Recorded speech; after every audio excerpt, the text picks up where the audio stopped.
Merci Fabrice, merci vraiment à la IODD International et à l'UNESU de nous rassembler tous ensemble autour de ce nouveau paradigme. Et vraiment merci parce que cette journée a été extrêmement riche. Je suis la dernière et je suis très très heureuse parce que vraiment, comme vous le voyez, je ne suis pas toute seule là, tous ces enfants, et ce sont des dizaines et des dizaines de milliers de personnes qui sont avec nous aujourd'hui. Et donc, ce qu'on va vous présenter, c'est donc ce programme international des arbres de paix et comment est-ce qu'il est au service finalement de l'agenda 2030 des Nations Unies. Alors, ce qu'on a pu observer vraiment, c'est que aujourd'hui, ce programme, il est développé dans 14 pays. Et derrière chaque arbre que vous voyez, c'est toute une communauté qui se lève grâce au travail des formateurs et accompagnateurs des arbres de paix et des ODD nationaux et régionaux. Donc c'est un nouveau métier que nous avons créé. Ce sont des personnes qui sont formées et accompagnées par l'équipe internationale et qui permet donc au fait de développer ce programme au sein de toutes les communautés pour activer, vous allez voir, toutes les forces vives internes, locales, et permettre donc à partir des écoles créatives pour la paix que les écoles puissent se reconnecter à travers les villes et qu'à travers les villes, cette reconnexion puisse se faire au sein de ce grand réseau international des arbres de paix. Et il y a énormément de pays qui sont déjà occupés aussi, mais qui n'apparaissent pas encore. Donc, et beaucoup de pays d'Afrique sont en demande et nous demandent et qu'on accompagne déjà aujourd'hui. On va en parler tout à l'heure. Alors, je suis vraiment très très contente parce qu'aujourd'hui, je vous disais, je ne suis pas seule. Et donc, on a avec nous la chance d'avoir avec moi, il y a donc Max Delors qui est ici. Voilà, Max donc, il travaille avec moi sur le plan international, donc cette formation, et qui est co-fondateur de l'ONG. Et puis voilà, on a la chance d'avoir Lisa Sylvestre. Donc tu peux te lever s'il te plaît, parce que Lisa est donc la formatrice accompagnatrice Arbre de Paix et ODD de Suisse et du Grand Genève. Et alors on a avec nous qui normalement devait être là, mais qui n'a pas pu être là. Donc c'est notre formatrice accompagnatrice d'Algérie et pays arabes, c'est Malika Djebari, donc qui est avec nous pleinement. Et toute cette communauté fête aujourd'hui l'Aïd aussi, donc au Maroc, et je pense que c'est vraiment une grande journée de fête. On a parlé aussi de ce nouveau paradigme. C'est à chaque fois les fêtes sont, je pense, des éléments qui rassemblent, et je sais qu'on est vraiment tous ensemble. Donc elle nous a aidés pour faire quand même dans des conditions pas faciles, malgré la tristesse de ne pas pouvoir être là, et on espère pour la prochaine fois.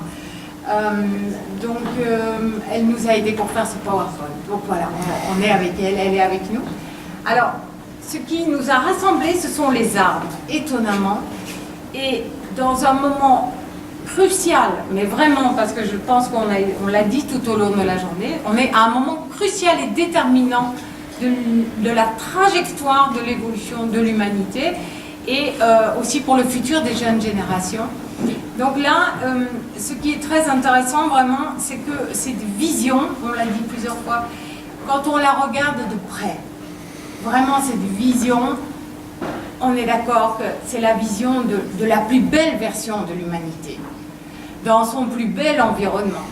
On est d'accord, hein? Donc c'est la version la plus unie, la plus abondante, la plus bienveillante, et celle qui vraiment est dans une démarche où elle révèle son plus haut potentiel, son plus beau génie. Donc dans quand on a observé vraiment tous ces objectifs, ce qui frappe, c'est qu'il y a quand même beaucoup de bonnes nouvelles. Une première chose, c'est vraiment qu'on sent que ces objectifs ont été créés et ont tous quelque chose en commun. C'est quoi? Pour qu'il n'y ait plus de pauvreté, pour qu'il n'y ait personne qui ait faim, pour qu'il y ait tout le monde qui puisse être en bonne santé et être bien. Ils sont d'accord. Eh bien, qu'est-ce qu'il nous faut? C'est de la bienveillance. veiller à ce que tous les êtres soient bien. C'est ça, au fait, derrière chaque objectif et les 169 sous-objectifs, en fait, ce sont des évidences de bienveillance. Et c'est ça qui est formidable, c'est qu'en fait, ce sont des compétences de cœur qui ont été sous-jacentes à cette vision qui a été premièrement élaborée en collectif. Je veux dire, ce n'est pas que l'ONU, hein, je veux dire, qui a élaboré ces 17 objectifs, c'est vraiment une coalition. Donc ça, c'est important de le savoir premièrement. Deuxièmement, elle a été adoptée par 193 pays. Ce qui veut dire quand même que les gouvernements sont quand même animés par cette profonde énergie du cœur et ont envie d'avancer dans cette démarche d'intelligence du cœur et d'intelligence collective du cœur. Et ça, c'est vraiment, je trouve, vraiment ce qui ressort de ces 17 objectifs de développement durable. Je ne sais pas ce que vous en pensez, mais nous, c'est vraiment ça. C'est, OK, là, on passe au niveau, à ce nouveau paradigme qui est celui de l'intelligence du cœur, l'intelligence collective du cœur. Alors, ce qui est formidable, et ça, c'est une bonne nouvelle, c'est qu'on a ces compétences, ce sont des compétences innées en chaque être humain. La bienveillance, pouvoir activer la paix, faire l'expérience de la paix, de l'intelligence du cœur, de toute cette démarche de coopération, c'est inné en l'être humain. On a une vision, et à l'intérieur de nous, on a une vision qui est en harmonie avec la vie, en harmonie avec la nature. Cette démarche-là, ce qui est formidable, c'est qu'on peut réapprendre à l'activer. Ce sont des compétences qu'on a tous les êtres humains l'ont, donc on peut l'activer tous ensemble. Et le programme des arbres de paix, donc vous allez voir, aide à ça. Donc c'est quand même réjouissant, je trouve que c'est une bonne nouvelle de savoir, ça, la science nous l'amène, que ce sont des compétences innées. Donc ça veut dire aussi que, deuxièmement, toutes les solutions de cette vision, eh bien, en fait, elles existent déjà dans la conscience collective. Et donc dans la vision, dans la conscience individuelle. Cette vision, on en a parlé plusieurs fois, elle est là déjà. Elle est déjà présente, elle existe déjà dans cette conscience collective et dans cette conscience individuelle. Et donc, en fait, tout ce qu'il y a à faire, c'est juste d'aider à la révéler. Elle est là. On la sent, on demande à des personnes, on travaille avec des personnes dans plein de pays, cette bienveillance, elle est là en eux. Ils ont envie que les autres soient bien. On sent que cette vision, quelque part, il y a aussi donc toutes ces démarches de nouvelles solutions, d'innovation, beaucoup plus en harmonie avec les lois universelles, les lois de la vie, les lois de la nature. Elles sont déjà là, parce que sinon, ils n'auraient pas pu établir un tel objectif. Donc ça, c'est aussi une très bonne nouvelle. Et c'est surtout, on a observé, les jeunes et les enfants qui sont porteurs de ces solutions. Eux, ils ont les codes déjà. Et aujourd'hui, on est vraiment invité à leur donner la parole et à leur donner la possibilité de pouvoir s'exprimer parce que le monde a besoin d'eux et de leurs solutions innovantes. Mais pas que individuellement, aussi collectivement, au sein des différentes communautés, activer cette démarche. Donc, comment est-ce qu'on peut concrètement activer? Donc, 3-4 minutes. Hein. D'accord. Alors, nous, on a au niveau de l'ONG, on a commencé par la paix. On commence par la paix, on commence par la vie terrestre. Ensuite, donc, on part au niveau de l'éducation et du bien-être pour développer le partenariat. Donc, on a développé 5 pratiques. 5 pratiques qui aident chacun. Donc, je vous le dirai rapidement. Ce sont 5 clés que les enfants pratiquent tous les jours, mais aussi qui aident chacun à révéler le génie, le plus haut potentiel à chacun de nous. Donc, on travaille avec les arbres, donc se focaliser sur les arbres, retrouver cette respiration qui donne la capacité de pouvoir s'apaiser, ce qui veut dire aussi qu'on accède à des nouvelles solutions à partir de l'énergie du cœur, qu'on a tous en nous. Ça, c'est une question d'évolution de l'espèce humaine. Si on ne passe pas à l'énergie du cœur, c'est la fin, on le sait. Donc, pour pouvoir innover des solutions et entrer dans une démarche de comment est-ce que je peux aider, comment est-ce que je peux contribuer. Et pour célébrer la réussite et revenir dans le cœur, célébrer ces progrès et toutes ces démarches ensemble.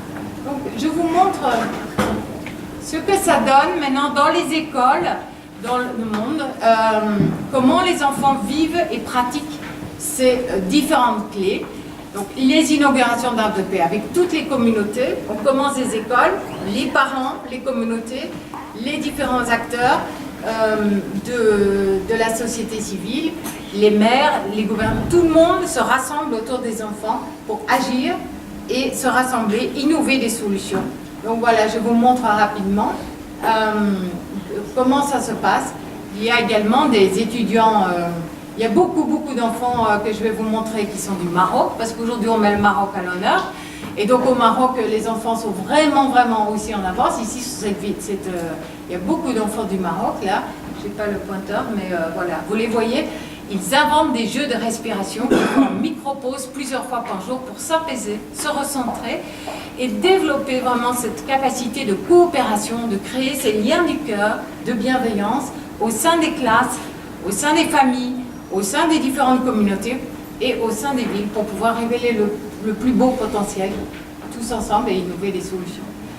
Troisième clé, donc c'est l'état de cohérence cardiaque et cette capacité à nouveau à quitter l'ego, les jeux de pouvoir, on en parle, quitter la peur, descendre dans la conscience, respirer dans le cœur, et ça c'est valable pour chacun de nous, et ce qui permet vraiment aux enfants d'entrer dans une démarche de partenariat nouvelle, de réconciliation, et de trouver des solutions innovantes ensemble. Donc après, ils envoient leurs colombes à d'autres enfants dans le monde qui sont en difficulté, en soutien mutuel. C'est très fort ce qui se passe entre les enfants, là, partout. Ensuite, il y a la créativité, on stimule beaucoup la créativité. Donc c'est cette partie féminine qui est beaucoup plus de recevoir. Et cette partie active, masculine, d'innover, de créer, d'entreprendre, pour créer cet équilibre des deux genres à l'intérieur de nous déjà. On sait bien le déséquilibre personnel déjà que ça crée, et au sein des communautés. Donc toute cette créativité doit être libérée massivement aujourd'hui, humaine, elle est là partout pour atteindre les ODD, vraiment c'est important. Donc ils mènent des actions innovantes pour les 17 objectifs, et puis ensuite ils fêtent les réussites et les progrès, je vous le dis extrêmement rapidement. Pourquoi? Pour sortir de cette démarche de manque. L'impression aujourd'hui, c'est généralisé d'être dans le manque tout le temps. On manque de temps, on manque d'argent, on ne peut pas bouger. Mais au fait, entrer dans une démarche d'abondance et de solutions créatives, de prospérité, c'est aussi de pouvoir entrer dans cette recherche de solutions, focalisée sur les solutions, et de célébrer toutes ces réussites qui ne sont pas du tout des évidences. Alors, hormis le fait qu'on invite évidemment les entreprises, on a parlé beaucoup des entreprises. Les entreprises aujourd'hui dans leur démarche de RSE ont une grosse responsabilité, y compris dans le cadre du mécénat. C'est aussi une manière de faire circuler l'énergie pour soutenir les enfants et les jeunes qui s'engagent pour les ODD aujourd'hui. Il y a des communautés entières d'étudiants qui sont connectés, interuniversitaires. Enfin, c'est extraordinaire les réseaux, je n'ai pas le temps de vous expliquer. Et donc on sent bien qu'aujourd'hui, les maires, les gouverneurs, les responsables, les fondations et donc tout le secteur des entreprises, le moment est vraiment venu aussi de créer et de soutenir les enfants et les jeunes pour leur donner la possibilité d'exprimer leurs talents et leurs idées. Voilà, et donc il y a une invitation évidemment à tout le monde, c'est de fêter avec toutes les communautés, d'en parler autour de vous, le 21 septembre, qui est la journée internationale de la paix de l'ONU. Et voilà, aujourd'hui, et autour du mouvement de la paix, c'est vraiment l'arbre de paix qui a été retenu. Et je pense que c'est un très beau symbole aujourd'hui pour se reconnecter tous ensemble.